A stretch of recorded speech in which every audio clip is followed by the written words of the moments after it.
Hi ನಮಸ್ತೆ ಎಲ್ಲರಿಗೂ Kannada study hub YouTube ಚಾನಲ್ಗೆ ಸ್ವಾಗತ. ಸೊ ಇವತ್ತಿನ ಸೆಷನಲ್ಲಿ ನಾವೇನು ನೋಡೋಣ ಅಂತ ಹೇಳಿದ್ರೆ, ಇಂದು ನಡೆದಿರತಕ್ಕಂತಹ ಅಂದರೆ 18 ಮಾರ್ಚ್ ಫಸ್ಟ್ ಶಿಫ್ಟಲ್ಲಿ ನಡೆದಿರತಕ್ಕಂತಹ RPF ಕಾನ್ಸ್ಟೇಬಲ್ ಪ್ರಶ್ನೆ ಪತ್ರಿಕೆ ಅನಾಲಿಸಿಸ್ನ ಮಾಡೋಣ, ಸರಿನಾ? ಸೊ ಬನ್ನಿ ವಿಡಿಯೋನ ಸ್ಟಾರ್ಟ್ ಮಾಡೋಣ. ವಿಡಿಯೋ ಸ್ಟಾರ್ಟ್ ಮಾಡೋಕ್ಕಿಂತ ಮುಂಚೆ ವಿಡಿಯೋ ಕೊನೆವರೆಗೂ ನೋಡಿ ಅಂತ ಹೇಳ್ತಾ, ಹಾಗೆ ವಿಡಿಯೋ ಕೊನೆವರೆಗೂ ನೋಡಿದ ನಂತರ ವಿಡಿಯೋ ಇಷ್ಟ ಆದರೆ ಲೈಕ್ ಮಾಡಿ, ಸಬ್ಸ್ಕ್ರೈಬ್ ಮಾಡಿ. ಇಫ್ ಇವನ್ ನಿಮಗೆ ವಿಡಿಯೋ ಇಷ್ಟ ಆಗಲಿಲ್ಲ ಅಂದರೆ ಸೊ ಆಬ್ವಿಯಸ್ಲಿ ಡಿಸ್ಲೈಕ್ ಮಾಡಿ ಅಂತ ಹೇಳ್ತಾ, ಮೊದಲ ಪ್ರಶ್ನೆ, ನವೆಂಬರ್ 2024 ಭಾರತದ ರಕ್ಷಣಾ ಮಂತ್ರಿ ಯಾರಾಗಿದ್ದರು ಅಂತ ಕೇಳಿದ್ದಾನೆ.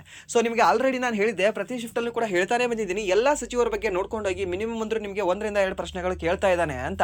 ಸೊ ಯಾರ್ಯಾರು ನನಗೆ ಪರ್ಸನಲಿ ಟೆಕ್ಸ್ಟ್ ಮಾಡಿದಾರಲ್ವಾ, ಸೊ ಅವರಿಗೆ ಕೂಡ ನಾನು ಇದನ್ನ ಈ ನೋಟ್ಸ್ ಕಳಿಸಿದೆ, ನಿಮಗೆ ಎಲ್ಲ ಸಚಿವರ ಲಿಸ್ಟ್ನ ಕಳಿಸಿದ್ದೆ.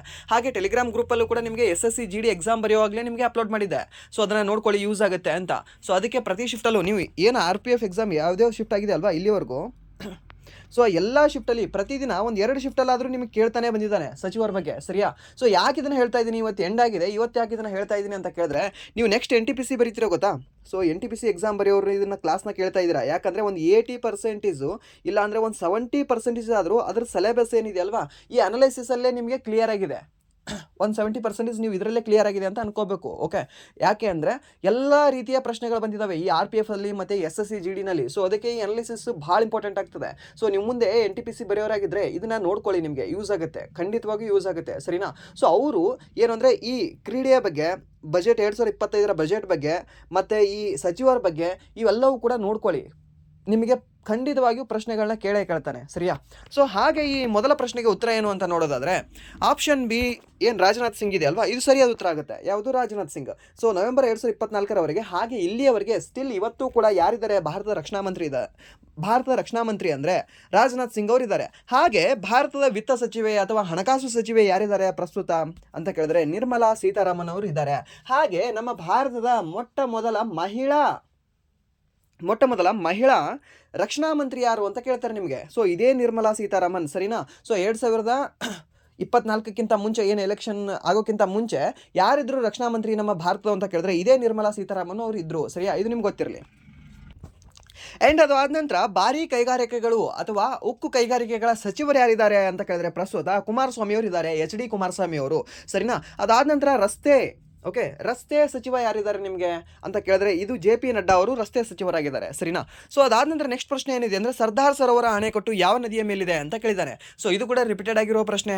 ಸೊ ಯಾವ ನದಿ ಮೇಲಿದೆ ಅಂದರೆ ನರ್ಮದಾ ನದಿಯ ಮೇಲಿದೆ, ಸರಿನಾ? ಸೊ ಇದನ್ನು ಯಾವ ವರ್ಷ ನಿರ್ಮಿಸಲಾಯಿತು ಅಂತ 2017 ಈ ಸರೋವರವನ್ನು, ಈ ಡ್ಯಾಮನ್ನು ನಿರ್ಮಿಸಲಾಗಿದೆ. ಯಾವುದನ್ನು? ಸರ್ದಾರ್ ಸರೋವರ ಡ್ಯಾಮನ್ನು, ಸರಿಯಾ? ಸೊ ಇದು ಗೊತ್ತಿರಲಿ ನಿಮಗೆ. ಆ್ಯಂಡ್ ಇದನ್ನು ಉದ್ಘಾಟನೆ ಮಾಡಿದವರು ಯಾರು ಅಂತ ಕೇಳ್ತಾರೆ, ನರೇಂದ್ರ ಮೋದಿ ಅವರು ಇದನ್ನು ಉದ್ಘಾಟನೆ ಮಾಡಿದ್ದಾರೆ. ಹಾಗೆ ಯಾವ ರಾಜ್ಯದಲ್ಲಿದೆ ಅಂತ ಕೇಳಿದ್ರೆ, ಗುಜರಾತ್ ರಾಜ್ಯದಲ್ಲಿದೆ. ಹಾಗೆ ಇಂದಿರಾ ಸಾಗರ ಅಂತ ಒಂದು ಅಣೆಕಟ್ಟು ಕಂಡು ಬರುತ್ತೆ ನಿಮಗೆ. ಇಂದಿರಾ ಸಾಗರ್ ಅನ್ನುವ ಡ್ಯಾಮು ಅಥವಾ ಇಂದಿರಾ ಸಾಗರ್ ಅನ್ನುವ ಅಣೆಕಟ್ಟು ಅಂತ ನೀವು ಹೇಳ್ಬೋದು. ಸೊ ಅದು ಕೂಡ ನಿಮಗೆ ಇದೇ ನರ್ಮದಾ ನದಿಗೆ ಕಂಡು ಬರುತ್ತೆ. ಬಟ್ ಈ ಇಂದಿರಾ ಸಾಗರ್ ಅನ್ನೋದು ನಿಮಗೆ ಮಧ್ಯಪ್ರದೇಶದಲ್ಲಿ ಕಂಡು ಬರ್ತಕ್ಕಂಥ ಒಂದು ಡ್ಯಾಮ್ ಆಗಿದೆ, ಸರಿಯಾ? ಇದು ಗೊತ್ತಿರಲಿ ನಿಮಗೆ. ಆ್ಯಂಡ್ ಭಾರತದಲ್ಲಿ ಕಂಡು ಬರ್ತಕ್ಕಂಥ ಅತ್ಯಂತ ಉದ್ದವಾದ ಡ್ಯಾಮ್ ಯಾವುದು? ಹಿರಾಕುಡ್ ಡ್ಯಾಮ್. ಯಾವ ನದಿ ಮೇಲೆ ಕಟ್ಟಲಾಗಿದೆ? ಮಹಾನದಿ ಮೇಲೆ ಕಟ್ಟಲಾಗಿದೆ. ಹಾಗೆ ಅತ್ಯಂತ ಎತ್ತರವಾಗಿರುವ ಡ್ಯಾಮ್ ಯಾವುದು? ಅತ್ಯಂತ ಎತ್ತರ ಯಾವುದು? ತೆಹರಿ ಡ್ಯಾಮ್ ಅಂತ ಬರುತ್ತೆ. ಓಕೆ, ಈ ತೆಹರಿ ಡ್ಯಾಮ್ ಅನ್ನೋದು ಯಾವ ನದಿ ಮೇಲೆ ಕಟ್ಟಲಾಗಿದೆ ಅಂದರೆ ನಿಮಗೆ ಭಾಗೀರಥಿ ನದಿಯ ಮೇಲೆ ಕಟ್ಟಲಾಗಿದೆ. ಅತ್ಯಂತ ಉದ್ದ ಅಂದರೆ ನಿಮಗೆ ಹಿರಾಕುಡ್ ಡ್ಯಾಮು, ಅತ್ಯಂತ ಎತ್ತರ ಅಂತ ಕೇಳಿದ್ರೆ ನಿಮಗೆ ತೆಹರಿ ಡ್ಯಾಮ್ ಬರುತ್ತೆ. ಹಾಗೆ ಎರಡನೇ ಅತಿ ಎತ್ತರವಾದ ಡ್ಯಾಮ್ ಯಾವುದು ಅಂತ ಕೇಳ್ತಾರೆ ನಿಮಗೆ, ಬಾಕ್ರಾನಂಗಲ್ ಡ್ಯಾಮ್ ಅಂತ ಬರುತ್ತೆ. ಸೊ ಅದು ಯಾವ ನದಿಯ ಮೇಲೆ ಕಟ್ಟಲಾಗಿದೆ ಅಂತ ಕೇಳಿದ್ರೆ, ಸಟ್ಲೇಜ್ ನದಿಯ ಮೇಲೆ ಕಟ್ಟಲಾಗಿದೆ, ಸರಿನಾ? ಇದು ಗೊತ್ತಿರಲಿ ನಿಮಗೆ. ಹಾಗೆ ಸಿಂಧು ನದಿಯ ಅತ್ಯಂತ ದೊಡ್ಡ ಅಥವಾ ಅತಿ ಉದ್ದವಾದ ಉಪನದಿ ಯಾವುದು ಅಂತ ಕೇಳಿದ್ರು ಕೂಡ ನಿಮಗೆ ಸರಿಯಾದ ಉತ್ತರ ಸಟ್ಲೇಜ್ ಆಗುತ್ತೆ, ಸರಿನಾ? ಆ್ಯಂಡ್ ನೆಕ್ಸ್ಟ್ ಪ್ರಶ್ನೆ ಏನಿದೆ ಅಂದರೆ, ಲಾರ್ಡ್ ಡಾಲ್ಹೌಸಿ ಅವಧನ್ನು ಯಾವಾಗ ವಿಲೀನಗೊಳಿಸಿದರು? ಬ್ರಿಟಿಷ್ ಸಾಮ್ರಾಜ್ಯದಲ್ಲಿ ಲಾರ್ಡ್ ಡಾಲ್ಹೌಸಿ ಏನಿದು ಮಾಡ್ತಾನೆ, ಅವಧ್ ಅನ್ನುವ ಒಂದು ರಾಜಮನೆತನವನ್ನು ವಿಲೀನಗೊಳಿಸ್ತಾನೆ. ಯಾವ ವರ್ಷ ಅಂತ ಕೇಳಿದರೆ ಎಕ್ಸಾಕ್ಟ್ಲಿ. ಸೊ ಲಾರ್ಡ್ ಡಾಲ್ಹೌಸಿ ಅವರು ತಮ್ಮ ಸೇವೆಯ ಸಮಯದಲ್ಲಿ ಲ್ಯಾಪ್ಸ್ ಪಾಲಿಸಿ ಅಥವಾ ಈ ದತ್ತು ಮಕ್ಕಳಿಗೆ ಹಕ್ಕಿಲ್ಲ ಎನ್ನುವ ಪಾಲಿಸಿ ತತ್ವದ ಅಡಿಯಲ್ಲಿ 8 ರಾಜ್ಯಗಳನ್ನು ವಿಲೀನಗೊಳಿಸ್ತಾರೆ, ಸರಿನಾ? ಸೊ ಮೊದಲು ಯಾವ ಒಂದು ರಾಜ್ಯವನ್ನು ವಿಲೀನಗೊಳಿಸಿದ್ರು ಅಂತ ಕೇಳ್ತಾನೆ. ಸೊ ಮೊದಲು ವಿಲೀನಗೊಳಿಸಿದ್ದು ಸತಾರ, ಅದಾದ ನಂತರ ಸಂಬಲ್ಪುರ, ಥರ್ಡ್ ಜೈಪುರ. ಇದು ಸೀಕ್ವೆನ್ಸಲ್ಲಿ ನೆನಪಿರಲಿ ನಿಮಗೆ. ಅದಾದ ನಂತರ ಈ ಅವಧನ್ನು 1856ರಲ್ಲಿ ವಿಲೀನಗೊಳಿಸ್ತಾರೆ. ಸೊ ಇದು ಆಲ್ರೆಡಿ ಈ ಪ್ರಶ್ನೆ ಕೂಡ ರಿಪೀಟ್ ಆಗಿದೆ. 1856 ಅಂತ ಆಲ್ರೆಡಿ ಒಂದು ಶಿಫ್ಟಲ್ಲಿ ಕೇಳಿದ್ದ ಇದು, ಸರಿನಾ? ಸೊ ಅದನ್ನು ಕೂಡ ಹೇಳಿದ್ದೀನಿ. ಹಾಗೆ ಜೆಮ್ಸ್ ಕೇಳಿದ್ರೆ 1853ರಲ್ಲಿ, ಸರಿಯಾ? ಇದು ಗೊತ್ತಿರಲಿ ನಿಮಗೆ. ಹಾಗೆ ನಾಗ್ಪುರ 1854ರಲ್ಲಿ. ಆ್ಯಂಡ್ ದೆನ್ ನೆಕ್ಸ್ಟ್ ಪ್ರಶ್ನೆ ಏನಿದೆ ಅಂದರೆ, ಅಶೋಕನ ಮಗ ಮತ್ತು ಮೊಮ್ಮಗ ಯಾರು ಅಂತ ಕೇಳಿದಾರಂತೆ. ಸೊ ಅಶೋಕನ ಮಗ ಯಾರು? ಮಹೇಂದ್ರ. ಹಾಗೆ ಮಗಳ್ಯಾರು? ಸಂಘಮಿತ್ರೆ. ಹಾಗೆ ಮೊಮ್ಮಗ ಯಾರು? ದಶರಥ ಅಂತ ಬರ್ತಾರೆ, ಸರಿನಾ? ಸೊ ಇದು ಗೊತ್ತಿರಲಿ ನಿಮಗೆ. ಅಶೋಕನ ಪುತ್ರನ ಹೆಸರು ಮೇಜರ್ಲಿ ಅಂತಂದರೆ ಮಹೇಂದ್ರ ಬರ್ತಾನೆ. ಹಾಗೆ ಇನ್ನೂ ಯಾರ್ಯಾರು ಇದ್ರು ಅಂತ ಕೇಳಿದ್ರೆ, ಕುನಾಲು, ಟೀವಲು ಮತ್ತು ಅವನು ಇನ್ನೊಬ್ಬಳು ಮಗಳು ಯಾರು ಅಂದರೆ ನಿಮಗೆ ಸಂಘಮಿತ್ರ ಅನ್ನೋರು ಬರ್ತಾರೆ. ಯಾರ್ದು? ಅಶೋಕರ. ಓಕೆ, ರಾಜ ಅಶೋಕರ ಮಕ್ಕಳು ಯಾರು ಅಂದರೆ ಮಹೇಂದ್ರ, ಕುನಾಲು, ತೀವಲು ಮತ್ತು ಸಂಘಮಿತ್ರೆ ಅನ್ನೋರು, ಸರಿನಾ? ಸೊ ಇವರವ್ರ ಮಕ್ಕಳು. ಹಾಗೆ ಚಾರುಮತಿ ಅನ್ನೋರು ಕೂಡ ಇನ್ನೊಬ್ರು ಮಗಳಾಗಿದ್ದಾರೆ. ಯಾರ್ದು? ಅಶೋಕ ಅವ್ರ ಮಗಳು. ಹಾಗೆ ಅವರ ಮೊಮ್ಮಗರ ಹೆಸರು ಯಾರು? ಮೊಮ್ಮಕ್ಕಳ ಹೆಸರು ಏನು ಅಂತ ಕೇಳಿದ್ರೆ ಒಂದು ದಶರಥ ಮೌರ್ಯ, ಹಾಗೆ ಇನ್ನೊಂದು ಸಂಪ್ರೀತಿ ಮೌರ್ಯ ಅನ್ನೋರು, ಇವರು ಅವರ ಮೊಮ್ಮಕ್ಕಳಾಗಿದ್ದಾರೆ, ಸರಿನಾ? ಸೊ ಇದು ಕೂಡ ನಿಮ್ಗೆ ಗೊತ್ತಿರಲಿ. ಹಾಗೆ ಈ ಚಂದ್ರಗುಪ್ತ ಮೌರ್ಯ ಅನ್ನೋರು ಈ ಮೌರ್ಯ ಸಾಮ್ರಾಜ್ಯವನ್ನು ಸ್ಟಾರ್ಟ್ ಮಾಡ್ತಾರೆ, ಸರಿನಾ? ಸೊ ಇದು ಗೊತ್ತಿರಲಿ. ಚಂದ್ರಗುಪ್ತ ಮೌರ್ಯನ ಮಗ ಯಾರು? ಬಿಂದುಸಾರ, ಸರಿಯಾ? ಬಿಂದುಸಾರ, ಬಿಂಬಸಾರ ಅಲ್ಲ, ಬಿಂಬಸಾರ ಅಜಾತಶತ್ರುನ ತಂದೆ, ಸರಿನಾ? ಸೊ ಇಲ್ಲಿ ಬಿಂದುಸಾರ ಅಂತ ಬರ್ತಾರೆ. ಸೊ ಇವ್ರು ಬಿಂದುಸಾರ ಅವರು ಅಶೋಕ ಚಕ್ರವರ್ತಿಯ ತಂದೆ, ಹಾಗೆ ಚಂದ್ರಗುಪ್ತ ಮೌರ್ಯನ ಮಗ ಆಗಿರ್ತಾರೆ. ಹಾಗೆ ಚಂದ್ರಗುಪ್ತ ಮೌರ್ಯನ ಮೊಮ್ಮಗ ಯಾರು? ಅಶೋಕ. ಅಶೋಕನ ತಾತ ಯಾರು? Chandragupta Maurya. Simply. Okay, and then next ಪ್ರಶ್ನೆ ಏನಿದೆ ಅಂದರೆ ಅವಧನ್ನು ಬ್ರಿಟಿಷ್ ಸಾಮ್ರಾಜ್ಯದೊಂದಿಗೆ ವಿಲೀನಗೊಳಿಸುವ ಸಮಯದಲ್ಲಿ ಅವಧ್ನ ನವಾಬ ಯಾರು ಅಂತ ಕೇಳಿದ್ದಾನೆ. ಅವಧ್ನ ರಾಜ ಯಾರು? ಅವಧ್ನ ನವಾಬ ಯಾರು? ಬೇಗಂ ಹಜರತ್ ಮಹಲ್ ಅವರ ಪತಿ ಯಾರು? ವಾಜಿದ್ ಅಲಿ ಶಾ ಅಂತ ಬರ್ತಾರೆ. ಸೊ ಇವರನ್ನ ಪದಚ್ಯುತಿಗೊಳಿಸೋದಕ್ಕೆ ಬೇಗಂ ಹಜರತ್ ಮಹಲ್ ಅನ್ನೋರು ಲಕ್ನೋದಿಂದ ದಂಗೆ ಎದ್ದಿರ್ತಾರೆ, ಸರಿನಾ? ಬಟ್ ಈ ದಂಗೆಯನ್ನು ಹತ್ತಿಕ್ಕದವ ಯಾರು ಅಂತ ಕೇಳ್ತಾನೆ, ಕಾಲಿನ್ ಕ್ಯಾಂಪೆಲ್ ಅಂತ ಬರ್ತಾನೆ. ಸೊ ಲಕ್ನೋ ದಂಗೆಯನ್ನು ಹತ್ತಿಕ್ಕದವ ಯಾರು ಅಂದರೆ ಕಾಲಿನ್ ಕ್ಯಾಂಪೆಲ್ ಅನ್ನೋನು, ಸರಿನಾ? ಎರಡು ಹೆಸರುಗಳು ಗೊತ್ತಿರಲಿ ನಿಮಗೆ. ಸೊ ಒಂದು ಬೇಗಂ ಹಜರತ್ ಮಹಲು ಎಲ್ಲಿ ಲಕ್ನೋದಿಂದ, ಹಾಗೆ ಅಲ್ಲಿಂದ ಅಲ್ಲಿಂದ ಆ ದಂಗೆಯನ್ನು ಹತ್ತಿಕ್ಕದವನು ಯಾರು ಅಂತ ಕೇಳಿದ್ರೆ ನಿಮಗೆ ಕಾಲಿನ್ ಕ್ಯಾಂಪೆಲ್. ಹಾಗೆ ಯಾಕೆ ದಂಗೆ ಎದ್ದಿದ್ರು ಅಂತ ಕೇಳಿದ್ರೆ ಈ ಅವಧನ್ನು ಅವರು ವಶಪಡಿಸ್ಕೊಂಡಿದ್ರು ಬ್ರಿಟಿಷರು 1856ರಲ್ಲಿ. ಆ ರಾಜ ಯಾರು? ವಾಜಿದ್ ಅಲಿ ಶಾ, ಸರಿನಾ? ಇವೆಲ್ಲವೂ ಕೂಡ ನಿಮ್ಗೆ ಗೊತ್ತಿರಬೇಕು. ಆ್ಯಂಡ್ ದೆನ್ ನೆಕ್ಸ್ಟ್ ಪ್ರಶ್ನೆ ಏನಿದೆ ಅಂದರೆ ನದಿಗೆ ಅಡ್ಡಲಾಗಿ ಅಣೆಕಟ್ಟನ್ನು ನಿರ್ಮಿಸಿದಾಗ ನದಿಯ ನೀರಿನ ಶಕ್ತಿ ಏನು ಅಂತ ಕೇಳಿದ್ದಾನೆ. ಸೊ ಇವಾಗ ಒಂದು ಡ್ಯಾಮ್ ಇದೆ. ಓಕೆ, ಸೊ ಹೀಗೊಂದು ಡ್ಯಾಮ್ ಇದೆ, ಹೀಗಿರಲ್ಲ ಡ್ಯಾಮು.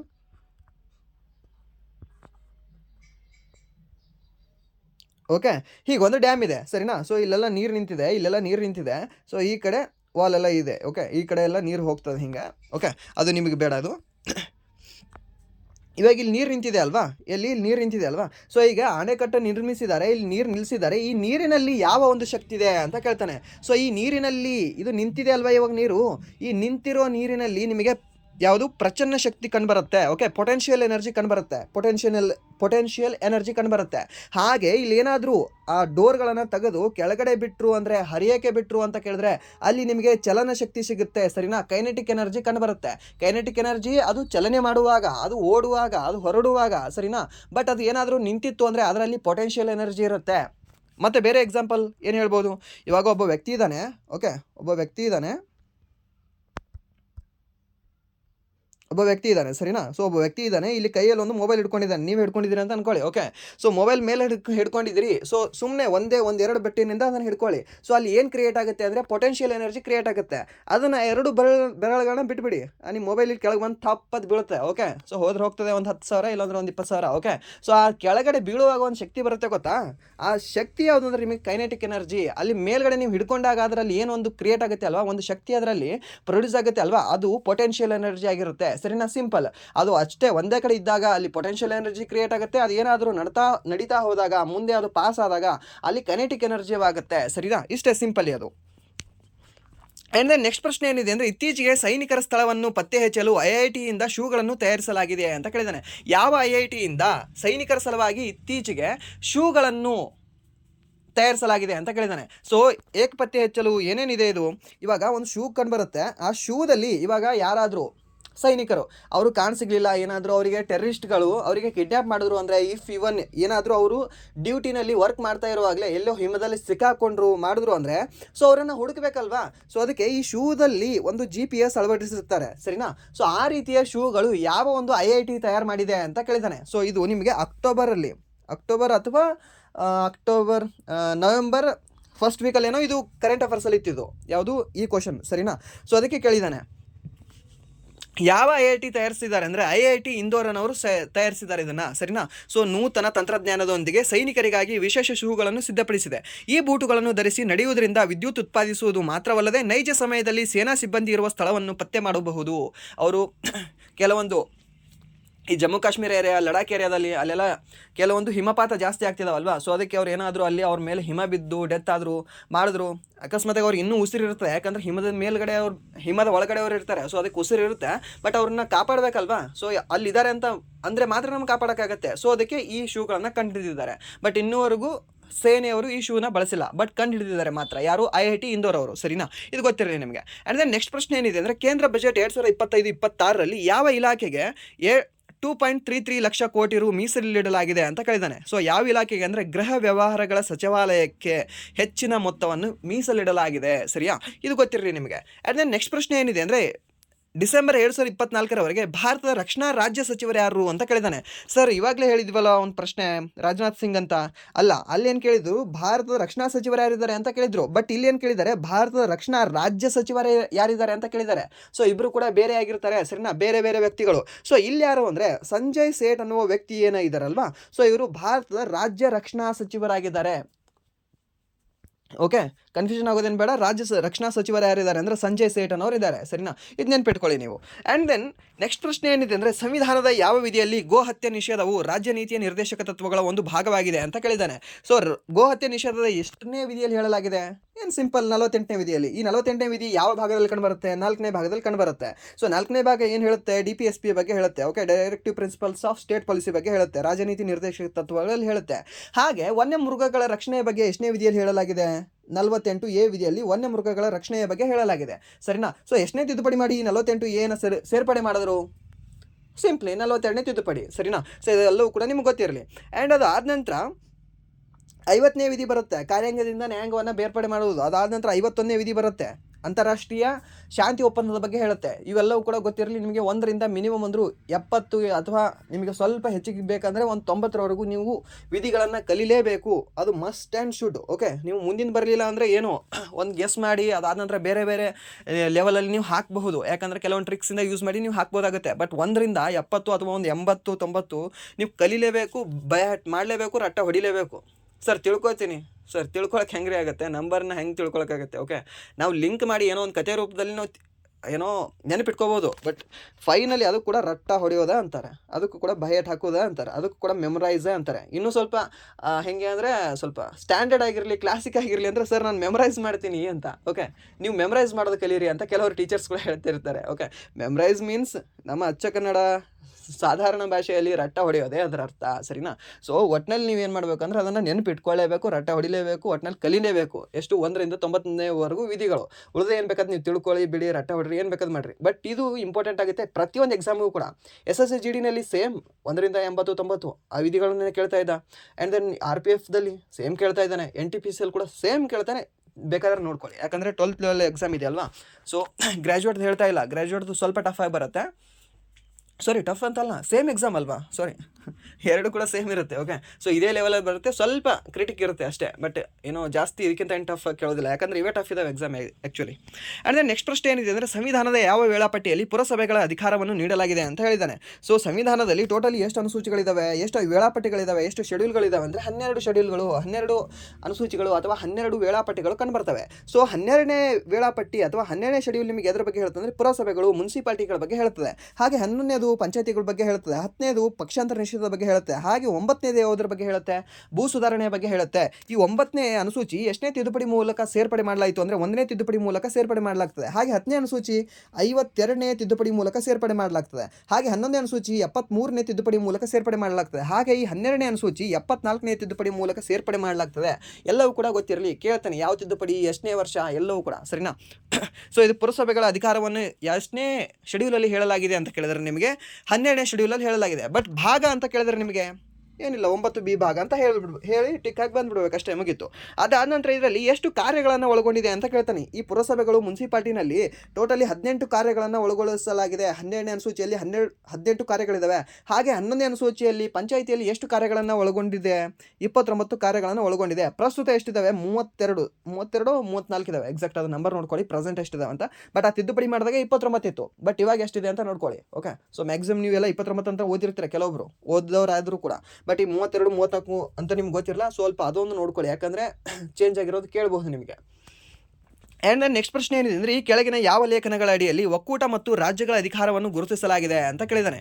ಸೊ ಒಕ್ಕೂಟ, ರಾಜ್ಯಗಳ ಅಧಿಕಾರವನ್ನು ಯಾವ ಒಂದು ವಿಧಿಯಲ್ಲಿ ಹೇಳಲಾಗಿದೆ ಅಂತ ಕೇಳಿದ್ರೆ ಸೊ 246ನೇ ವಿಧಿಯ ಅನ್ವಯ. ಓಕೆ, 246ನೇ ವಿಧಿಯಲ್ಲಿ ಹೇಳಲಾಗಿದೆ. ಹಾಗೆ ಎಷ್ಟನೇ ಅನುಸೂಚಿಯಲ್ಲಿ ಹೇಳಲಾಗಿದೆ ಅಂತಂದರೆ ಏನು ಹೇಳ್ತೀರಾ? ಏನಿಲ್ಲ, 7ನೇ ಅನುಸೂಚಿಯಲ್ಲಿ ಹೇಳಲಾಗಿದೆ. ಓಕೆ, ಸೊ 3 ಪಟ್ಟಿಗಳು ಬರ್ತವೆ, ಕೇಂದ್ರ ಪಟ್ಟಿ, ರಾಜ್ಯ ಪಟ್ಟಿ ಮತ್ತು ಸಮಕಾಲೀನ ಪಟ್ಟಿ ಎನ್ನುವ. ಸೊ ಆ ಪಟ್ಟಿಗಳ ಬಗ್ಗೆ ಹೇಳುವ ವಿಧಿ ಯಾವುದು ಅಂದರೆ ನಿಮಗೆ 246ನೇ ವಿಧಿ. ಹಾಗೆ ಅನುಸೂಚಿ ಅಂತ ಕೇಳಿದ್ರೆ 7ನೇ ಅನುಸೂಚಿ ಸಿಂಪ್ಲಿ. ಓಕೆ, ಅದಾದ ನಂತರ ಈ ಸಮಕಾಲೀನ ಪಟ್ಟಿ ಅಥವಾ ಸಮವರ್ತಿ ಪಟ್ಟಿ ಯಾವ ದೇಶದಿಂದ ಎರವಲು ಪಡ್ಕೊಂಡು ಬಂದಿದ್ದಾರೆ ಅಂತ ಕೇಳ್ತಾನೆ. ಆಸ್ಟ್ರೇಲಿಯಾದಿಂದ. ಓಕೆ, ಆಸ್ಟ್ರೇಲಿಯಾದಿಂದ ಈ ಸಮಕಾಲೀನ ಪಟ್ಟಿ, ಸರಿನಾ? ಸೊ ಸಮಕಾಲೀನ ಪಟ್ಟಿ ಅಥವಾ ಸಮವರ್ತಿ ಪಟ್ಟಿ ಕನ್ಕರೆಂಟ್ ಲಿಸ್ಟ್ ಅನ್ನೋದು ಎರವಲು ಪಡ್ಕೊಂಡು ಬಂದಿದ್ದೀವಿ. ಸರಿಯಾ? ಇದು ಗೊತ್ತಿರಲಿ ನಿಮಗೆ. ಆ್ಯಂಡ್ ದೆನ್ ನೆಕ್ಸ್ಟ್ ಪ್ರಶ್ನೆ ಏನಿದೆ ಅಂದರೆ ಮಹಾಬಲೇಶ್ವರ ದೇವಾಲಯವನ್ನು ಯಾವ ದೊರೆ ನಿರ್ಮಿಸಿದನು? ಈ ಮಹಾಬಲೇಶ್ವರ ಅನ್ನುವ ದೇವಸ್ಥಾನ ಎಲ್ಲಿದೆ? ಮೊದಲು ಮಹಾರಾಷ್ಟ್ರದಲ್ಲಿದೆ. ಸರಿನಾ? ಸೊ ಇದನ್ನು ಯಾವ ದೊರೆ ನಿರ್ಮಿಸ್ತಾರೆ ಅಂತ ಕೇಳಿದ್ರೆ ನಿಮಗೆ ಮೋರ್ ರಾಜವಂಶದ ಚಂದಾರಾವ್ ಎನ್ನುವ ಒಬ್ಬರ ದೊರೆ ನಿರ್ಮಿಸ್ತಾರೆ. ಯಾವುದು? ಈ ಮೋರ್ ರಾಜವಂಶದ ಚಂದಾರಾವ್ ಎನ್ನುವ ಒಬ್ಬ ರಾಜರು ಇದನ್ನು ನಿರ್ಮಾಣ ಮಾಡ್ತಾರೆ. ಹಾಗೆ ಇದನ್ನು ಎಷ್ಟನೇ ಶತಮಾನದಲ್ಲಿ ನಿರ್ಮಾಣ ಮಾಡಿದ್ರು ಅಂತ ಕೇಳಿದ್ರೆ 16ನೇ ಶತಮಾನದಲ್ಲಿ ನಿರ್ಮಾಣ ಆಗ್ತದೆ. ಸರಿನಾ? ಹಾಗೆ ಇಂದಿನ ಮಹಾಬಲೇಶ್ವರ ದೇವಾಲಯದ ಸಂಕೀರ್ಣದ ಭಾಗವಾಗಿರುವ ಪಂಚಗಂಗಾ ದೇವಾಲಯವನ್ನು ನಿರ್ಮಾಣ ಮಾಡಿದವರು ಯಾರು ಅಂತ ಕೇಳ್ತಾನೆ. ಅಲ್ಲಿ ರಾಜ ಸಿಂಗಮ್ ಅಂತ ಬರ್ತಾರೆ. ಯಾದವರ ರಾಜ ಸಿಂಗಮ್ ಅಂತ ಅವರು 13ನೇ ಶತಮಾನದಲ್ಲಿ ಅದನ್ನೇ ನಿರ್ಮಾಣ ಮಾಡಿದ್ರೆ ಈ ಮಹಾಬಲೇಶ್ವರ ದೇವಾಲಯವನ್ನು ಈ ಚಂದಾರಾವನವರು ನಿರ್ಮಾಣ ಮಾಡ್ತಾರೆ. ರಾಜವಂಶ ಕೇಳಬಹುದು. ಸೊ ನೆಕ್ಸ್ಟು ಅದನ್ನು ಕೂಡ ನೋಡ್ಕೊಳ್ಳಿ, ಯಾಕೆಂದರೆ ನೆಕ್ಸ್ಟ್ ನಿಮ್ಮ NTPC ಮತ್ತು RRB D ಗ್ರೂಪ್ ನೆಕ್ಸ್ಟ್ ಬರೋದು SSC GD MTSಗೆ ಎಲ್ಲದೂ ಕೂಡ ಇಂಪಾರ್ಟೆಂಟ್ ಆಗುತ್ತೆ. ಎಲ್ಲದೂ ಕೂಡ ನಿಮಗೆ ನೋಡ್ಕೋಬೇಕಾಗುತ್ತೆ. ಆ್ಯಂಡ್ ದೆನ್ ನೆಕ್ಸ್ಟ್ ಪ್ರಶ್ನೆ ಏನಿದೆ ಅಂದರೆ ಶಿಕ್ಷಣದ ಹಕ್ಕನ್ನು ಯಾವ ವರ್ಷದಲ್ಲಿ ಸೇರಿಸಲಾಗಿದೆ? ಇವಾಗ ಶಿಕ್ಷಣದ ಹಕ್ಕಿದೆ, ಶಿಕ್ಷಣದ ಹಕ್ಕನ್ನು ಯಾವ ವರ್ಷದಲ್ಲಿ ಸೇರಿಸಲಾಗಿದೆ? ಕ್ವಶನ್ ಅಪೂರ್ಣವಾಗಿದೆ. ಸರ್ ಇದಕ್ಕೆ ಕ್ವಶನ್ ಇದ್ರೇನೋ ಆನ್ಸರ್ನ ಹೇಳಕ್ಕೆ ಬರೋದಿಲ್ಲ. ಹಿಂಗೇನಾದರೂ ಹೇಳಿದ್ರೆ ನೀವು ಆ್ಯಕ್ಚುಲಾಗಿ ನೀವು ರೈಟ್. ಇವಾಗ ಯಾಕೆ ಈ ಶಿಕ್ಷಣದ ಹಕ್ಕನ್ನು ಎಲ್ಲಿ ಸೇರಿಸಲಾಗಿದೆ ಅಂತ ಬೇಕಲ್ವಾ? ಮೂಲಭೂತ ಹಕ್ಕುಗಳಲ್ಲಿ ಸೇರಿಸಲಾಗಿದೆಯೋ ಅಥವಾ ಮೂಲಭೂತ ಕರ್ತವ್ಯಗಳಲ್ಲಿ ಸೇರಿಸಲಾಗಿದೆಯೋ ಅಥವಾ ರಾಜನೀತಿ ನಿರ್ದೇಶಕ ತತ್ವಗಳಲ್ಲಿ ಸೇರಿಸಲಾಗಿದೆಯೋ?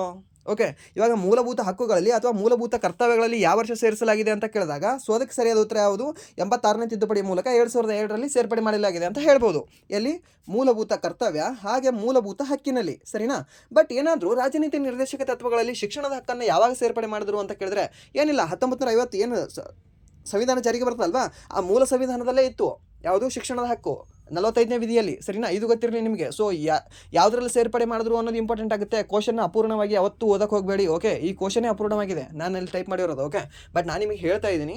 ಸೊ ಅದಕ್ಕೆ ಯಾವುದರಲ್ಲಿ ಸೇರ್ಪಡೆ ಮಾಡಿದ್ರು ಅನ್ನೋದು ನಿಮ್ಗೆ ಗೊತ್ತಿರಬೇಕು. ಹಾಗೆ 221A ವಿಧಿಯಲ್ಲಿ ಸೇರ್ಪಡೆ ಮಾಡ್ತಾನೆ ಮೂಲಭೂತ ಹಕ್ಕಿನಲ್ಲಿ. ಹಾಗೆ ಮೂಲಭೂತ ಕರ್ತವ್ಯಗಳಲ್ಲಿ ಈ ಶಿಕ್ಷಣದ ಹಕ್ಕನ್ನು ಈ ಮೂಲಭೂತ ಕರ್ತವ್ಯವನ್ನಾಗಿ ಎಷ್ಟನೇದು ಯಾವ ವಿಧಿಯಲ್ಲಿ ಸೇರ್ಪಡೆ ಮಾಡಿದ್ರು ಅಂತ ಕೇಳ್ತಾನೆ ನಿಮಗೆ. ಸರ್ 51A ಇಷ್ಟು ಹೇಳಿದ್ರೆ ಅಪೂರ್ಣ ಆಗುತ್ತೆ ಸರ್. ಅದು 51A ಸಬ್ ಆರ್ಟಿಕಲ್ K ಅಂತ ಬರುತ್ತೆ. ಓಕೆ, 51A ಸಬ್ ಆರ್ಟಿಕಲ್ K ವಿಧಿಯಲ್ಲಿ ಶಿಕ್ಷಣದ ಹಕ್ಕನ್ನು ಮೂಲಭೂತ ಕರ್ತವ್ಯವನ್ನಾಗಿ ಇಡ್ತಾರೆ. ಅಂದರೆ ಪೋಷಕರು 6ರಿಂದ 14 ವರ್ಷದ ಮಕ್ಕಳಿಗೆ ಶಿಕ್ಷಣವನ್ನು ಕೊಡಿಸಲೇಬೇಕು ಅಂತ ಹೇಳ್ತದೆ. ಯಾವುದು? ಈ 51A ಸಬ್ ಆರ್ಟಿಕಲ್ K ಅನ್ನೋದು. ಸರಿನಾ? ಇದು ಗೊತ್ತಿರಲಿ ನಿಮಗೆ. ಬಟ್ ಏನಾದರೂ 51K ಹಾಕಿದ್ರೆ ಶಿವ ಅಂತ ಜೈ ಅಂತ ಒಂದು ಮಾರ್ಕ್ಸ್ ನಿಮ್ಮದು. 51K ಅಲ್ಲ, 51AK. ಸರಿನಾ? ಎಲ್ಲ ಮೂಲಭೂತ ಹಕ್ಕುಗಳು ನಿಮಗೆ ಮೂಲಭೂತ ಕರ್ತವ್ಯಗಳು ನಿಮಗೆ 51A ಭಾಗದಲ್ಲಿ ಕಂಡುಬರ್ತವೆ, 51A ವಿಧಿಯಲ್ಲಿ ಕಂಡುಬರ್ತವೆ. ಹಾಗೆ 4A ಭಾಗದಲ್ಲಿ ಕಂಡುಬರ್ತವೆ. ಸರಿನಾ? 4A ಭಾಗದಲ್ಲಿ 51A ವಿಧಿಯಲ್ಲಿ ಕಂಡುಬರ್ತವೆ. ಮುಂದೆ ನಿಮಗೆ ಆ 11 ಕೂಡ ಹೇಗೆ ಕಂಡುಬರ್ತವೆ ಗೊತ್ತಾ? 51A sub article A, sub article B, sub article C ಹೀಗೆ ಕಂಡುಬರ್ತವೆ. ಓಕೆ, ಹೀಗೆ Kವರೆಗೂ ಕಂಡುಬರ್ತವೆ. K 11 ಲೀಟರ್ ಅಲ್ವಾ ನಿಮಗೆ. ಸೊ ಅದಕ್ಕೆ 11 ಮೂಲಭೂತ ಕರ್ತವ್ಯಗಳಿದ್ದಾವೆ ಪ್ರಸ್ತುತ. ಸರಿನಾ? ಇದೆಲ್ಲವೂ ಕೂಡ ನಿಮಗೆ ಗೊತ್ತಿರಲಿ. ಆ್ಯಂಡ್ ದೆನ್ ನೆಕ್ಸ್ಟ್ ಏನಿದೆ ಅಂದರೆ ಓಕೆ ಅದನ್ನು ಹಾಕಿದ್ದೀನಿ.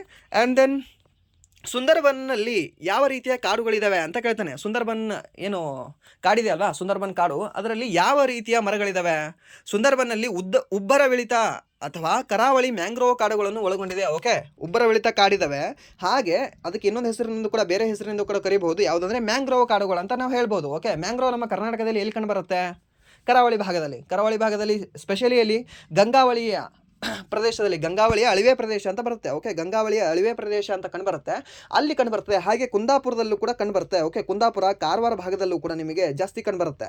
ಸೊ ಜಾಸ್ತಿ ಹೇಳ್ಬೇಕಂದ್ರೆ ನಾವು ಗಂಗಾವಳಿ ಅಂತಲೇ ಹೇಳ್ತೀವಿ. ಸರಿನಾ? ಸೊ ನಮ್ಮ ಕರ್ನಾಟಕದಲ್ಲಿ ಕಂಡುಬರ್ತಕ್ಕಂತಹ ಅತಿ ಹೆಚ್ಚು ಮ್ಯಾಂಗ್ರೋವ್ ಕಾಡುಗಳು. ಹಾಗೆ ಇಡೀ ಭಾರತದಲ್ಲಿ ಅತಿ ಹೆಚ್ಚು ಮ್ಯಾಂಗ್ರೋವ್ ಕಾಡುಗಳು ಯಾವ ರಾಜ್ಯದಲ್ಲಿ ಕಂಡುಬರ್ತದೆ? ಪಶ್ಚಿಮ ಬಂಗಾಳದಲ್ಲಿ, ವೆಸ್ಟ್ ಬೆಂಗಾಳದಲ್ಲಿ ಕಂಡುಬರ್ತದೆ. ಹಾಗೆ ಸೆಕೆಂಡ್ ಹೈಯೆಸ್ಟ್ ಅಲ್ಲಿ ಕಂಡುಬರುತ್ತೆ ಆಂಧ್ರ ಪ್ರದೇಶ ಅಥವಾ ಗುಜರಾತ. ಹೇಳ್ಬೋದಾ ಇದನ್ನು? ಹೇಳಿ. ಓಕೆ, ಆ್ಯಂಡ್ ದೆನ್ ನೆಕ್ಸ್ಟ್ ಪ್ರಶ್ನೆ ಏನಿದೆ ಅಂದರೆ ತಾನ್ಪುರದಲ್ಲಿ ಎಷ್ಟು ತಂತಿಗಳಿದ್ದಾವೆ ಅಂತ ಕೇಳ್ತಾನೆ. ಸೊ ಈ ವಾದ್ಯಗಳಲ್ಲಿ ತಂತಿವಾದ್ಯಗಳು ಮತ್ತು ತಾಳವಾದ್ಯಗಳು ಅಂತ 2 ರೀತಿ ಬರ್ತವೆ. ಒಂದು ತಂತಿವಾದ್ಯಗಳು, ಇನ್ನೊಂದು ತಾಳವಾದ್ಯಗಳು. ತಂತಿವಾದ್ಯಗಳಂದ್ರೆ ಏನಿಲ್ಲ, ಇವಾಗ ಗಿಟಾರ್ ತೊಗೊಳ್ಳಿ. ಓಕೆ, ಗಿಟಾರ್ ಇದೆ, ಆ ಗಿಟಾರಲ್ಲಿ ತಂತಿಗಳು ಬರ್ತವೆ ಗೊತ್ತಾ ನಿಮಗೆ, ಈ ರೀತಿ ಸ್ಟ್ರಿಂಗ್ಸ್ ಬರ್ತವೆ. ಸೊ ಅದಕ್ಕೆ ನೀವು ಒಂದು ಬೆರಳನ್ನು ಟಚ್ ಮಾಡಿದಾಗ ಝುಮ್ ಝುಮ್ ಝುಮ್ ಝುಮ್ ಹಿಂಗೆ ಸೌಂಡ್ ಬರುತ್ತೆ ಗೊತ್ತಾ. ಸೊ ಅದು ಏನಂದರೆ ನಿಮಗೆ ತಂತಿ ವಾದ್ಯಗಳು. ಅದಕ್ಕೆ ಏನಾದರೂ ತಂತಿ ಇರ್ತದೆ, ಒಂದು ತಾರ ಇರ್ತದೆ, ಓಕೆ. ಸೊ ಅದಕ್ಕೆ ನಾವು ತಂತಿ ವಾದ್ಯಗಳು ಅಂತ ಕರಿತೀವಿ. ಸರ್ ಹಾಗಾದರೆ ತಾಳವಾದ್ಯಗಳು ಯಾವುದು?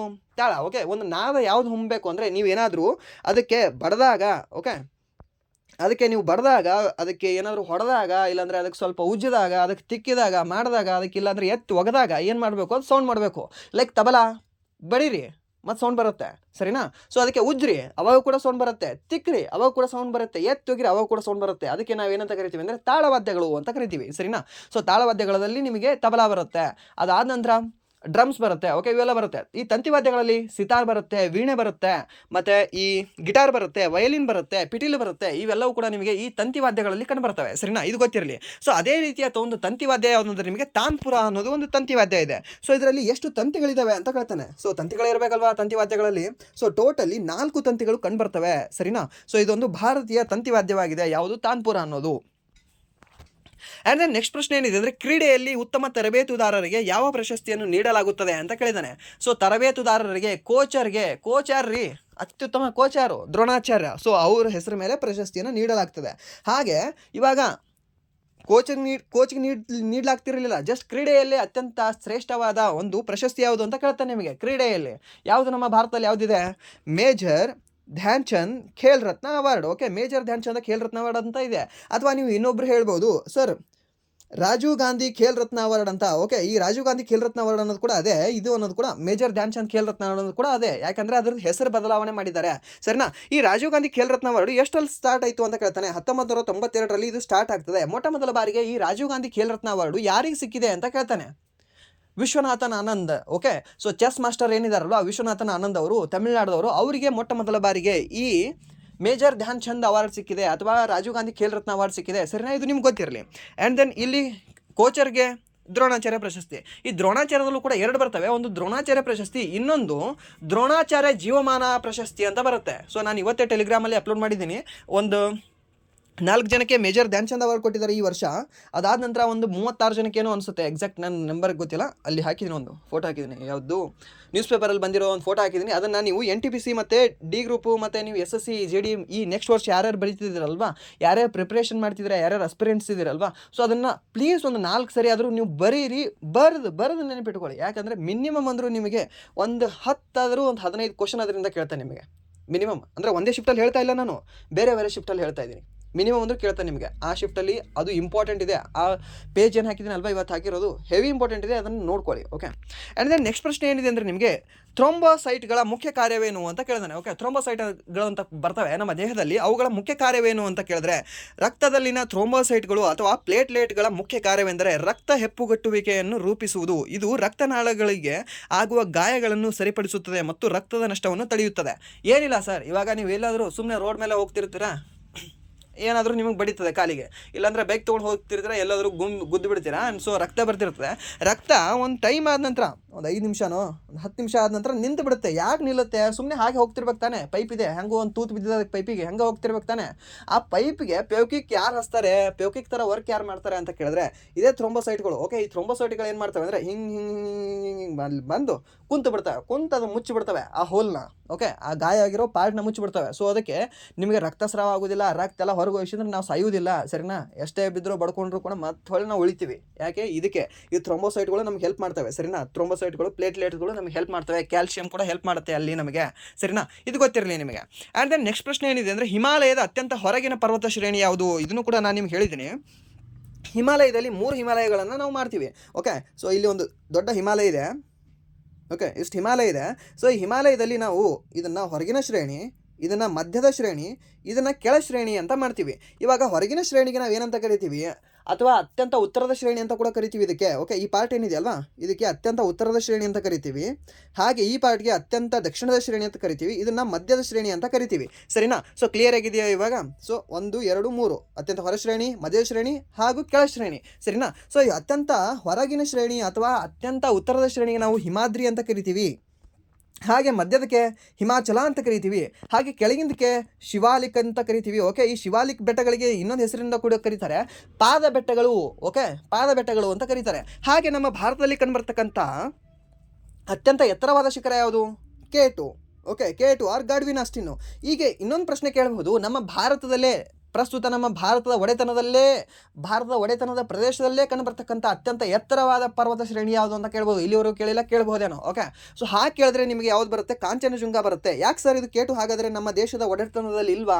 ಇಲ್ಲ, ಯಾಕೆಂದರೆ POK ಇದೆ ಅಲ್ವಾ, ಪಾಕ್ ಆಕ್ರಮಿತ ಕಾಶ್ಮೀರ. ಓಕೆ, ಸೊ ಈ ಪಾಕ್ ಆಕ್ರಮಿತ ಕಾಶ್ಮೀರದಲ್ಲಿ ಈ K2 ಅಥವಾ ಗಾಡ್ವಿನ್ ಆಸ್ಟಿನ್ ಇದೆ, ಸರಿನಾ? ಸೊ ಅದಕ್ಕೆ ಅದು ನಮ್ಮ ಭಾರತದ ಒಡೆತನದಲ್ಲಿ ಇಲ್ಲ ಇವಾಗ. ಬಟ್ ನಮ್ಮ ಪ್ರಸ್ತುತ ಭಾರತ ಒಡೆತನದಲ್ಲಿ ಇರ್ತಕ್ಕಂಥ ಒಂದು ಅತ್ಯಂತ ಎತ್ತರವಾದ ಶಿಖರ ಯಾವುದು ಅಂದರೆ ನಿಮಗೆ ಕಾಂಚನಜುಂಗ ಅಂತ ಬರುತ್ತೆ. ಯಾವ ರಾಜ್ಯದಲ್ಲಿ ಕಂಡುಬರುತ್ತೆ? ಸಿಕ್ಕಿಮಲ್ಲಿ ಕಂಡುಬರುತ್ತೆ, ಸರಿನಾ? ಇದು ನಿಮ್ಗೆ ಗೊತ್ತಿರಲಿ. ಹಾಗೆ ಇಡೀ ಪ್ರಪಂಚದ ಅತ್ಯಂತ ಎತ್ತರವಾದ ಶಿಖರ ಯಾವುದು?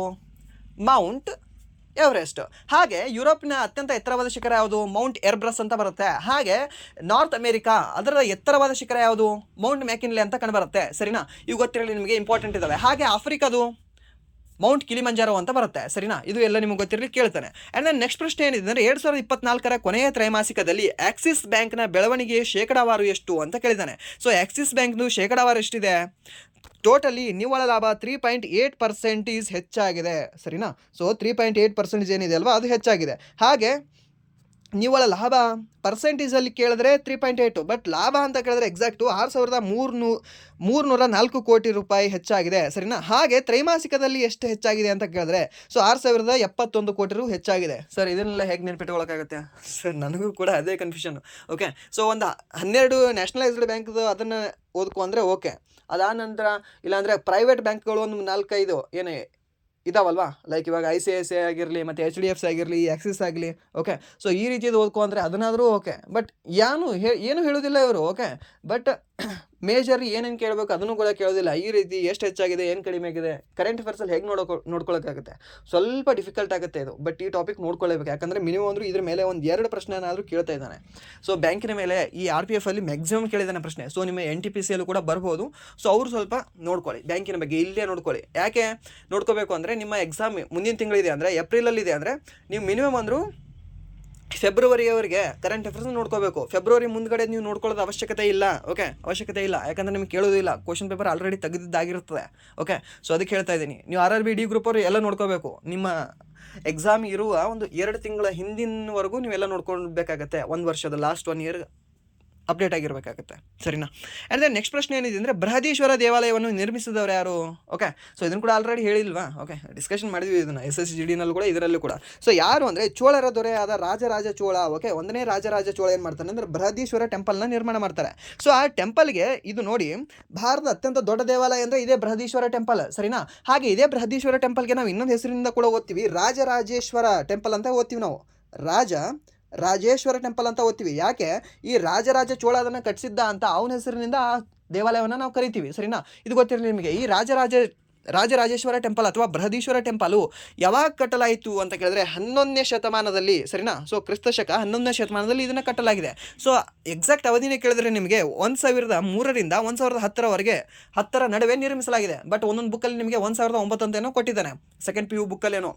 ಓಕೆ, ಸೊ ಅಲ್ಲಿ ಕೊಟ್ಟಿದ್ದಾನೆ, ಅದನ್ನು ಕೂಡ ಒಂದು ಸ್ವಲ್ಪ ನೋಡ್ಕೊಳ್ಳಿ. ಈ ದೇವಾಲಯ ಯಾರಿಗೆ ಅರ್ಪಿಸಲಾಗಿದೆ? ಶಿವನಿಗೆ. ಚೋಳರು ಆಲ್ವೇಸ್ ಶಿವಭಕ್ತರು, ಸರಿನಾ? ಶಿವಭಕ್ತರು ನೆನ್ಪಿಟ್ಕೊಳ್ಳಿದ್ದಾನೆ. ಚೋಳರು ವೈಷ್ಣವ ಭಕ್ತರಲ್ಲ, ಕೃಷ್ಣನ ಭಕ್ತರಲ್ಲ, ವಿಷ್ಣುವಿನ ಭಕ್ತರಲ್ಲ, ಇವರು ಶಿವನ ಭಕ್ತರಾಗಿದ್ದಾರೆ, ಸರಿಯಾ? ಇದು ಗೊತ್ತಿರಲಿ ನಿಮಗೆ. ಆ್ಯಂಡ್ ದೆನ್ ನೆಕ್ಸ್ಟ್ ಪ್ರಶ್ನೆ ಏನಿದೆ ಅಂದರೆ ಹರಪ್ಪನ್ ಕಾವ್ಯದಲ್ಲಿ ಸಾಮಾನ್ಯವಾಗಿ ಯಾವ ಬಣ್ಣವನ್ನು ಬಳಸಲಾಗಿದೆ? ಹರಪ್ಪನ್ ನಾಗರಿಕತೆಯ ಸಮಯದಲ್ಲಿ ಯಾವ ಒಂದು ಬಣ್ಣವನ್ನು ಬಳಸಲಾಗಿದೆ ಅಂತ ಕೇಳಿದ್ರೆ ಕಂದು ಬಣ್ಣ ಅಥವಾ ತಿಳಿ ಕೆಂಪು ಬಣ್ಣದಲ್ಲಿರುವ ಮಡಿಕೆಗಳನ್ನು ಬಳಸಲಾಗಿದೆ. ಓಕೆ, ಸೊ ಮಡಿಕೆಗಳು ಯಾವ ಬಣ್ಣದಲ್ಲಿ ಇರ್ತವೆ ಅಂತ ಕೇಳಿದ್ದ. ಸೊ ಅದಕ್ಕೆ ತಿಳಿ ಕೆಂಪು ಅಥವಾ ಕಂದು ಬಣ್ಣದಲ್ಲಿ ಮ್ಯಾಕ್ಸಿಮಮ್ 99% ಕಂದು ಬಣ್ಣದಲ್ಲೇ ಕಂಡು ಬಂದಿದ್ದಾವೆ ಎಲ್ಲಿ? ಹರಪ್ಪನ್ ನಾಗರಿಕತೆಯಲ್ಲಿ, ಸರಿನಾ? ಆ್ಯಂಡ್ ದೆನ್ ನೆಕ್ಸ್ಟ್ ಪ್ರಶ್ನೆ ಏನಿದೆ ಅಂದರೆ millennium development goals MDG. Okay, so millennium ಅಭಿವೃದ್ಧಿ ಗುರಿಗಳು ಅದರ ಬಗ್ಗೆ ಕೇಳಿದಾನಂತೆ. ಸೊ ಇದು ಯಾವ ವರ್ಷ ಬಂತು ಅಂತ ಕೇಳಿದ್ರೆ 2000ರಲ್ಲಿ ಇವು ಗುರಿಗಳನ್ನ ಹಾಕೋತೀವಿ ನಾವು, ಸರಿನಾ? ಸೊ ವಿಶ್ವಸಂಸ್ಥೆಯ ಉಪಕ್ರಮವಾದ ಮಿಲೇನಿಯಂ ಡೆವಲಪ್ಮೆಂಟ್ ಗೋಲ್ಸ್ 2000ರಲ್ಲಿ ಪ್ರಾರಂಭವಾಯಿತು ಮತ್ತು 2015ರ ವೇಳೆಗೆ 8 ಗುರಿಗಳನ್ನು ಸಾಧಿಸುವ ಗುರಿಯನ್ನು ಹೊಂದಿತ್ತು. ಬಡತನ ನಿವಾರಣೆ, ಶಿಕ್ಷಣ ಮತ್ತು ಆರೋಗ್ಯದಂತಹ ಕ್ಷೇತ್ರಗಳ ಮೇಲೆ ಕೇಂದ್ರೀಕರಿಸಿತ್ತು ಮತ್ತು 2015ರಲ್ಲಿ ಸುಸ್ಥಿರ ಅಭಿವೃದ್ಧಿ ಗುರಿಗಳಿಂದ SDGs ಬದಲಾಯಿಸಲಾಯಿತು ಅಂತ ಹೇಳಿದ್ದಾನೆ. ಏನಿಲ್ಲ, ಮೊದಲ ಬಾರಿಗೆ 2000ರಲ್ಲಿ, ಓಕೆ ಕ್ಷಮಿಸಿ, 2000ರಲ್ಲಿ ಈ ವಿಶ್ವಸಂಸ್ಥೆ ಏನಿದೆ ಅಲ್ವಾ ಅದು ಗೋಲ್ ಹಾಕೋತದೆ. ಅಂದರೆ ಎಲ್ಲ ದೇಶಗಳು ಕೆಲವೊಂದನ್ನು ನಾವು ಏನಾದರೂ ಮಾಡೋಣಪ್ಪ, ಹಾಗೆ ದೇಶವನ್ನು ಇಡೀ ಜಗತ್ತನ್ನು ಉದ್ಧಾರ ಮಾಡೋಣ ಅಂತ ಮಿಲೇನಿಯಂ ಡೆವಲಪ್ಮೆಂಟ್ ಗೋಲ್ಸ್ ಅಂತ ಟೋಟಲಿ 8 ಗುರಿಗಳನ್ನು ಹಾಕೋತದೆ. 8 ಗುರಿಗಳನ್ನು ನಾವು ಮುಟ್ಟಿಬಿಡೋಣ, ಹೋಗಿ ರೀಚ್ ಆಗಿಬಿಡೋಣ, ಫುಲ್ ಬೆಂಕ್ ಮಾಡಿಬಿಡೋಣ ನಮ್ಮ ಭೂಮಿಗೆ ಅಂತ, ಮೀನ್ಸ್ ನಮ್ಮ ಜಗತ್ತಿಗೆ ಅಂತ ಸ್ಟಾರ್ಟ್ ಮಾಡ್ತಾರೆ. ಬಟ್ ಅದೆಲ್ಲ ಇದ್ರೇನು ಕಂಪ್ಲೀಟಾಗಿ ಆಗೋದಿಲ್ಲ. ಸೊ ಅದಕ್ಕೆ ಈ 8 ಗುರಿಗಳು ಯಾಕೋ ಕಡಿಮೆ ಆಯಿತು, ಇದನ್ನು ಕೂಡ ಆಗಲಿಲ್ಲ, ಮುಂದೆ ಇವಾಗ ಹೇಗೂ ಕೂಡ ನಮ್ಮ ಟೆಕ್ನಾಲಜಿ ಬೆಳೆದಿದೆ ಅಂತ 2015ರಲ್ಲಿ ಏನು ಮಾಡ್ತಾರೆ, ಇದನ್ನು ತೆಗೆದಾಕ್ಬಿಡ್ತಾರೆ. ಯಾವುದನ್ನು ಮಿಲೇನಿಯಂ ಡೆವಲಪ್ಮೆಂಟ್ ಗೋಲ್ನ ತೆಗೆದಾಕ್ಬಿಡ್ತಾರೆ. ಈ 8 ಗುರಿಗಳನ್ನ ತೆಗೆದಾಕ್ಬಿಡ್ತಾರೆ. ಸೊ ಆ 8 ಗುರಿಗಳನ್ನ ತೆಗೆದಾಕ 8 ಗುರಿಗಳ ಜೊತೆಗೆ ಮತ್ತೆ ನಿಮಗೆ ಎಡಿಷ್ನಲಿ ಗುರಿಗಳನ್ನ ಸೇರಿಕೊಂಡು ಮತ್ತೆ ಗುರಿಗಳನ್ನ ಸೇರಿಸ್ಕೊಂಡು ಟೋಟಲಿ 17 ಸಸ್ಟೈನೇಬಲ್ ಡೆವಲಪ್ಮೆಂಟ್ ಗೋಲ್ಸ್ ಅಂತ ಒಂದು ಗುರಿಗಳನ್ನ ಹಾಕೋತಾರೆ. ಸುಸ್ಥಿರ ಅಭಿವೃದ್ಧಿ ಗುರಿಗಳು ಅಂತ ಹಾಕೋತಾರೆ. ಸೊ ಎಷ್ಟಿದಾವೆ? ಟೋಟಲಿ 17 ಇದ್ದಾವೆ. ಇದು ಯಾವ ವರ್ಷದವರೆಗೆ ಇವುಗಳನ್ನು ಎಲ್ಲವೂ ಕೂಡ ರೀಚ್ ಆಗಬೇಕು? ಏನೋ ಸುಮ್ಮನೆ ನಾವು ಸಾಯೋವರೆಗೂ ಮಾಡೋಣ? ಇಲ್ಲ, 2030ರವರೆಗೆ ಇದನ್ನು ರೀಚ್ ಮಾಡೋಣ, ಈ ಗುರಿಯನ್ನು ನಾವು ಸಾಧಿಸೋಣ ಅಂತ ಹಾಕ್ಕೊಂಡಿದ್ದಾವೆ. ಯಾವುದು? ವಿಶ್ವಸಂಸ್ಥೆಗಳು. ಸರಿನಾ? ಇದು ನೆನಪಿರಲಿ. ಸೊ MDG ಹೋದ ನಂತರ ಯಾವ್ದು ಬಂತು? SDGಗಿಂತ ಮುಂಚೆ ಯಾವುದಿತ್ತು? MDG. ಎಷ್ಟು ವರ್ಷ? ಅದು 15 ವರ್ಷ ಇತ್ತು. ಇದು ಕೂಡ 15 ವರ್ಷ ಆಗಿದೆ. ಸರಿನಾ? ಸೊ ಅದಕ್ಕೆ ಗುರಿಗಳೆಷ್ಟಿದ್ದು? 8 ಗುರಿಗಳಿದ್ದು. ಬಟ್ ಇದ್ರ ಗುರಿಗಳು ಎಷ್ಟಿದ್ದಾವೆ ಅಂತ ಕೇಳಿದ್ರೆ 17 ಗುರಿಗಳಿದ್ದಾವೆ. ಸರಿನಾ? 8 16 16 ಪ್ಲಸ್ 1 17. ಆ್ಯಂಡ್ ದೆನ್ ನೆಕ್ಸ್ಟ್ ಏನಿದೆ ಅಂದರೆ ಉದಾರೀಕರಣ ನೀತಿಯ ಬಗ್ಗೆ ಪ್ರಶ್ನೆಯನ್ನು ಕೇಳಿದಾನಂತೆ, ಮತ್ತು ಹಸಿರು ಕ್ರಾಂತಿಯ ಬಗ್ಗೆ ಪ್ರಶ್ನೆಯನ್ನು ಕೇಳಿದಾನಂತೆ. ಹಸಿರು ಕ್ರಾಂತಿ ಅಂತಂದರೆ ಏನಿಲ್ಲ, ಸಿಂಪಲಿ 2 ಫಾರ್ಮುಲಾ ನಿಮಗೆ ಆಲ್ರೆಡಿ ನಾನೇ ಹೇಳಿ ನನಗೆ ಬೋರ್ ಆಗಿರ್ಬೇಕು ಇವಾಗ. ಯಾವುದು? 2 ವ್ಯಕ್ತಿಗಳು, 2 ರಾಜ್ಯಗಳು ಮತ್ತು 2 ಬೆಳೆಗಳು. 2 ವ್ಯಕ್ತಿಗಳು ಯಾರು ಅಂದರೆ ನಿಮಗೆ MS ಸುಬ್ರಹ್ಮಣ್ಯನ್ ಮತ್ತು ಸ್ವಾಮಿನಾಥನ್ ಅನ್ನೋರು ಬರ್ತಾರೆ. ಹಾಗೆ 2 ರಾಜ್ಯಗಳು ಅಂತ ಕೇಳಿದ್ರೆ ನಿಮಗೆ ಪಂಜಾಬ್ ಮತ್ತು ಹರಿಯಾಣ ಕಂಡು ಬರುತ್ತೆ. ಹಾಗೆ 2 ಬೆಳೆಗಳು ಅಂತ ಕೇಳಿದ್ರೆ ಗೋಧಿ ಮತ್ತು ಭತ್ತ ಬೆಳೆಗಳಾಗ್ತವೆ. ಸರಿನಾ? ಇವು ಗೊತ್ತಿರಲಿ ನಿಮಗೆ. ಹಾಗೆ ನಮ್ಮ ಭಾರತ ಹಸಿರು ಕ್ರಾಂತಿಯ ಪಿತಾಮಹ ಅಂತ ನಾವು ಯಾರಿಗೆ ಕರಿತೀವಿ? MS ಸ್ವಾಮಿನಾಥನ್ ಅವರಿಗೆ. ಹಾಗೆ ಜಗತ್ತಿನ ಹಸಿರು ಕ್ರಾಂತಿಯ ಪಿತಾಮಹ ಅಂತ ನಾವು ಯಾರಿಗೆ ಕರಿತೀವಿ? ನಾರ್ಮನ್ ಬೋರ್ಲಾಗ್ ಅವ್ರಿಗೆ ಕರಿತೀವಿ. ಸರಿನಾ? ಇದು ಗೊತ್ತಿರಲಿ ನಿಮಗೆ. ಹಾಗೆ ಕ್ಷೀರಕ್ರಾಂತಿಯ ಪಿತಾಮಹ ಅಂತ ನಾವು ಯಾರಿಗೆ ಕರಿತೀವಿ? ಕ್ಷೀರಕ್ರಾಂತಿಯ ಅಥವಾ ಹಾಲಿನ ಕ್ರಾಂತಿಯ, ಬಿಳಿ ಕ್ರಾಂತಿಯ ಪಿತಾಮಹ ಅಂತ ನಾವು ವರ್ಗೀಸ್ ಕುರಿಯನ್ಗೆ ಕರಿತೀವಿ. ಸರಿನಾ? ಇದು ಗೊತ್ತಿರಲಿ ನಿಮಗೆ. ಸೊ ಇದಾಗಿತ್ತು ಇಲ್ಲಿಯವರೆಗೆ RPF constable 18th March first shift exam analysis. So ಇಲ್ಲಿವರೆಗೂ ವಿಡಿಯೋ ನೋಡೋದಕ್ಕಾಗಿ ಫಸ್ಟ್ ಆಫ್ ಆಲ್ ಧನ್ಯವಾದಗಳು. ಹಾಗೆ ನಮ್ಮ ಚಾನಲ್ ನೋಡ್ತಾ ಇರಿ. ನಿಮಗೆ ಫ್ಯೂಚರ್ ಅಪ್ಡೇಟ್ಸ್ಗಳನ್ನು, ಒಳ್ಳೆಯ ವಿಡಿಯೋಗಳನ್ನು, ಒಳ್ಳೆಯ ನಿಮಗೆ ವಿಡಿಯೋಗಳಂತ ಹೇಳೋದಲ್ಲ, ಜಸ್ಟ್ ಎಂಥ ಕ್ವಾಂಟಿಟಿ ಅಲ್ಲ, ಕ್ವಾಲಿಟಿಯಾಗಿರೋ ವಿಡಿಯೋಗಳನ್ನು ನಿಮಗೆ ಪ್ರೊವೈಡ್ ಮಾಡ್ತೀನಿ ಅಂತ ಹೇಳ್ತೀವಿ. ಕ್ವಾಲಿಟಿಯಾಗಿರೋ. ಕ್ವಾಲಿಟಿ ಮೀನ್ಸ್ ಏನು? ನೀವು ಕ್ಲಾಸ್ ಕೇಳಿದ್ರೆ ನಿಮ್ಮ ಕ್ಲಾಸಲ್ಲಿ ಕೇಳಿರ್ತಕ್ಕಂತಹ, ಓದಿರ್ತಕ್ಕಂತಹ ನೀವು ಟಾಪಿಕ್ಗಳು ನಿಮ್ಮ ಎಕ್ಸಾಮಲ್ಲಿ ಬರಬೇಕು. ಅದೇ ಕ್ವಶನ್ಗಳನ್ನು ನೀವು ನೋಡಿದಾಗ ಆಗಬೇಕು. ಸೊ ಅದಕ್ಕೆ ಕ್ವಾಲಿಟಿ ಅಂತ ಹೇಳ್ತಾರೆ. ಸರಿನಾ? ಸೊ ಆ ರೀತಿ ನಿಮಗೆ ಕ್ಲಾಸ್ಗಳನ್ನ ಕೊಡ್ತೀನಿ ಅಂತ ಹೇಳ್ತಾ, ಆಲ್ವೇಸ್ ನಮಗೆ ಸಪೋರ್ಟ್ ಮಾಡಿ ಅಂತ ಹೇಳ್ತಾ, ನಿಮಗೆ ಆಲ್ವೇಸ್ ನಾವು ಬೆಂಬಲವಾಗಿರ್ತೀವಿ ಅಂತ ಹೇಳ್ತಾ ವಿಡಿಯೋನ ಎಂಡ್ ಮಾಡ್ತಾ ಇದ್ದೀನಿ. Once again thank you so much.